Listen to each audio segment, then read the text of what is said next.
তো আজকে তোমাদেরকে আরেকটা ইন্টারেস্টিং বেশ ভালো রকম অঙ্ক বলি, ভালো করে শুনবে সবাই। বেশ ভালো অঙ্ক বটে। অঙ্কটা বলছে কি যে কোনো একটা ব্যক্তি, ধরো কোনো একটা ছেলেই বটে, ধরো সে কী করে, তার কাছে একটা মাটির কূপ আছে, কূপ। সেই মাটির কূপ কূপ জানো তো, যেখানে সেই পয়সা ঢুকায় ঢুকায় রাখে, মানে ঘরের নিজের পার্সোনাল ব্যাংক, ব্ল্যাক মানি রাখার জায়গা। তো সেই পার্সোনাল ব্ল্যাক মানি রাখার যে ব্যাংকটা, কূপটা, সেই কূপ ভাড়ায় কী করছে, সে প্রতিদিন আজকে 100 টাকা ঢুকালো, কালকে তার থেকে আরও 100 টাকা বেশি, কালকে 200 টাকা, তারপরের দিন আরও 100 টাকা বেশি 300 টাকা, তারপরের দিন আরও 100 টাকা বেশি 400 টাকা, তারপরের দিন আরও 100 টাকা বেশি 500 টাকা। তো এইরকম করে করে করে করে করে সে জমাই করছে, জমা করছে। ধরো তার টার্গেট আছে কোনো দিন হয়তো বা কিছু একটা ভালো দেখে মোবাইল টোবাইল কিনবো, তাই জন্য সে জমা করছে। তো জমা করতে করতে একদিন তার মনে হলো যা হয়েছে হয়েছে, এবার ভাঙিয়ে দিব, আর বেশি দিন জমা করে লাভ না, অনেক দিন ধরে জমা করছি। তো জমা করার ভাঙিয়ে দেওয়ার পরে তার কাছে সেটার থেকে বেরাইল ধরো 19,300 টাকা বেড়েছে। কত? 19,300 টাকা। তো এবারে প্রশ্নটা হচ্ছে, এবারে এইখানে আবার কি না, আরেকটা হচ্ছে যা জিনিস আছে কি না, এই যে টানা যে সে ভরছিল, পয়সাটা ঢুকাচ্ছিল ওটির ভিতরে ভিতরে, তো পয়সাটা জমা করতে করতে মাঝখানে সে একদিন পয়সা জমা করতে ভুলে গেছে। কোনো একটা দিনে সে পয়সা ঢুকাই নেই ভিতরে, কোনো ধারে খরচ করে দিয়েছে, হয়তো বা সে ফ্রি ফায়ার টাইপের কোনো গেমে সেই রিচার্জ টিচার্জ করে নিয়েছে ধরো। তো যাই হোক, তাহলে সে পয়সাটা ঢুকাইতে ভুলে গেছে ওই দিনটায়। তাহলে বলছে যে প্রশ্ন এখানে তিনটে, কত দিন ধরে সে জমা করেছে, কত নাম্বার দিনে ভাঙিয়েছে, আর হচ্ছে যে কোন নাম্বার দিনটা সে জমা পয়সা ঢুকাইতে ভুলে গেছে, কততম দিনটায়। বেশ কোয়েশ্চেনটা জটিল বটে। যদি আমরা স্বাভাবিকভাবে থাকতো তাহলে তো সূত্র জানি বার করে দিতাম, কিন্তু এখানে আমার ওই যে মাঝখানে একটা দিন বাদ দিয়ে ফেলেছে, এটা বেশ জটিল ঝামেলার অঙ্ক। ভালো করে শুনলে তো? তো এবার দেখো, একটু বোর্ডে দেখাচ্ছি অঙ্কটাকে, এটা ভালো করে দেখবে। বলছে কি আজকে 100 টাকা জমা করলো, তারপরের দিনে বাড়াইলো 200 টাকা, তারপরের দিনে 300 টাকা, তারপরের দিনে 400 টাকা, তারপরের দিনে 500 টাকা। তো এইভাবে এইভাবে এইভাবে তার জমা করতে করতে কত হলো এক পর্যায়ে না 19,300 টাকা। এবারে কি বলছে কি না, একটা দিন সে পয়সা ঢুকাতে ভুলে গেছে, একটা দিন তার পয়সা ঢুকাতে ভুলে গেছে। তাহলে প্রশ্ন এখানে কি কি জিজ্ঞেস করেছে না, কদিন ধরে সেটা জমা করেছে, কত না কদিন কদিন জমা করে পরে এই টাকাটা হয়েছে, বুঝতে পারছো? এই টাকাটা কদিন জমা করে হয়েছে, আর কত নাম্বার দিনটা সে জমা, এখানে মাঝখানে যে আছে এই যে 500, 600, 700, 800, 900, ক নাম্বার দিনটা সে পয়সা জমা ঢুকাইতে ভুলে গেছে। দুটো প্রশ্ন গেল।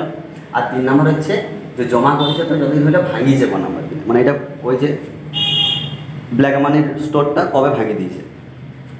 তো এই ক্ষেত্রে দেখো, একটা সহজ পদ্ধতিটা মনে রাখো কীভাবে করবে। তো প্রথমে কী করে, আমরা বড় সংখ্যা করলে একটু ঝামেলা আছে, বড় সংখ্যাগুলো করতে গেলেই একটু সমস্যায় পড়তে হবে। তাহলে কী করবো আমরা, প্রথমে একটু ছোটো করবো। ধরো শূন্যগুলো কাটিয়ে দিই সবার, শূন্যগুলো নাই। তাহলে নিশ্চয়ই 1 টাকা 2 টাকা 3 টাকা 4 টাকা করে জমা করলে কী বটে 193 টাকা জমা হতো কত 193 টাকা। তো তাহলে বলছে, তাহলে এইখানে আমরা যদি নর্মালিভাবে যদি হইতো তাহলে কী করতাম, n × n+1/2 সূত্র লাগাতাম, পরপর ক্রমিক সংখ্যার যোগফল হিসেবে বার করে দিতে পারতাম। কিন্তু লজিকটি কী আছে, লজিক আছে মাঝখানে একটা দিন পয়সা ঢুকাইতেই ভুলে গেছে, তো সেই জায়গাটা ভাবতে হবে। তাহলে আমরা প্রথমে কী করবো, এটা আমরা 193টাকে প্রথমে ডবল করব। তাহলে 193কে ডবল করব, 3 × 6 × 38 386। তো এই যে 386 সংখ্যাটা পাইল, এই 386 সংখ্যাটা আমি দেখবো যে এটার বর্গমূল মানে কত স্কোয়ারের ঘরে পড়বে, কত কর্নার স্কোয়ারে পড়বে। তাহলে এখানে তোমাদেরকে কিন্তু আমি বলে দিচ্ছি, যারা কম্পিটিটিভ বিভিন্ন পরীক্ষার জন্য WPPR জন্য চেষ্টা করছো, যে কোনো কম্পিটিটিভের জন্য, তো মোটামুটি 30 ঘর পর্যন্ত চেষ্টা করবে মুখস্থ করে রাখার, না হলে বাবু ঝামেলায় পড়বে। তো এইখানে হচ্ছে দেখো কী বলছো, মাঝখানে সেই যে মোবাইলের স্টোরেজ ফুল হয়ে গেলে যে ঘটনাটা ঘটে, সেই ঘটনাটাই ঘটলো। পুরোনো মোবাইল স্টোরেজ ফুল হয়ে গেল, সেই ডিলিট ফিট করে পর আরও জায়গা করলাম, ভিডিওটা অফ হয়ে গেল। তো যাই হোক, কী বলছিলাম যে স্কোয়ারে মুখস্থ রাখতে হবে। তাহলে এইটা হচ্ছে 386টা কত স্কোয়ারে পড়েছে, কত স্কোয়ারে পড়েছে আমরা কী করে বুঝবো, আচ্ছা 19 স্কোয়ার আমরা জানি 361, 20 স্কোয়ার হচ্ছে 400।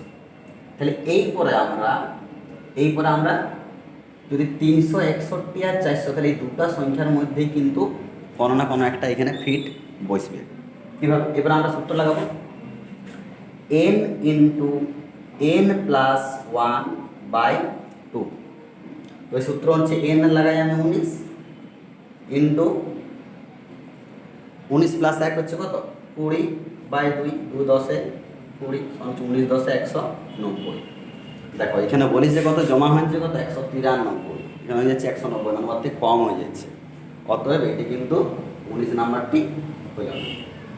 তাহলে 20 টাইপের দেখবো, তাহলে সেম জিনিস 20 ইন্টু 20 প্লাস 1 21/2, 2 10 20, 21 10 210।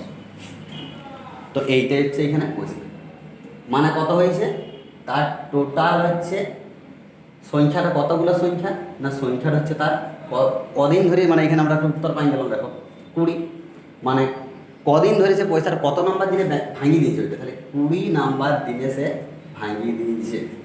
20 নাম্বার দিনে কী করেছে সেটা সে ভাঙিয়ে দিয়েছে এই ব্ল্যাক মানি স্টোরটা। তারপর হচ্ছে কি না কত নাম্বার দিনে বাকি রাখি ফেলেছে, কত নাম্বার দিনে বাকি রাখি ফেলেছে একটা উত্তর আছে। আর হচ্ছে কি না আর হচ্ছে টোটাল কদিন জমাইছিল। যদি 20 নাম্বার দিনে ভাঙি ফেলে তাহলে নিশ্চয়ই একদিন কম জমাইছে, মানে 20 বিযুক্ত 1 সমান কত বটে 19 দিন সে জমাইছে। কদিন ধরে 19 দিন ধরে সে পয়সা ঢুকাইছে। এবারে এখনও ঝামেলাটা আছে কবের পয়সাটি সে খাই ফেলেছে, ঢুকাইতেই ভুলে গেছে। একটা দিন আছে এমন সে দিনটা সে ঢুকাইতেই ভুলে গেছে, পয়সা ঢুকাই নেই। তো সেই দিনটা কবে, তো সেই দিন আমরা কী করে পাবো? নিশ্চয়ই যদি সে টানা 20 দিন ধরে জমাইতো, টানা 20 দিন জমাইতো তাহলে নিশ্চয়ই তার জমিত কত 210 টাকা জমিত, 210 টাকা জমি যেত। তো 210 টাকা যখন জমিত তাহলে তার জমিছে কত 193 টাকা, মানে এইখানে ঘাপলাটা এইখানটাই করেছে। এখানে ঘাপলাটা করেছে কত না বিয়োগ করবো 210 আর 193, 3 আছে 10, 7 দিতে হাতে হইল 1, 9 রেখে 10, 10 11, 1 দিতে হাতে হইল 1, 1 2 মিলে কত হলো 17। তাহলে কত নাম্বার দিনে সে পয়সাটা ঢুকাতে ভুলে গেছে? 17 নাম্বার দিনে সে পয়সা ঢুকাইতে ভুলে গেছে। ধরো তাকে 17 নাম্বার দিনে পয়সা কোথায় গেল সেই হিসাব দিতে হবে। তো যাই হোক, বুঝতে পারলে, না বুঝতে পারলে আরেকবার ঘুরাই দেখে নেবে। ঠিক আছে, ঠিক আছে, থাক, বাই।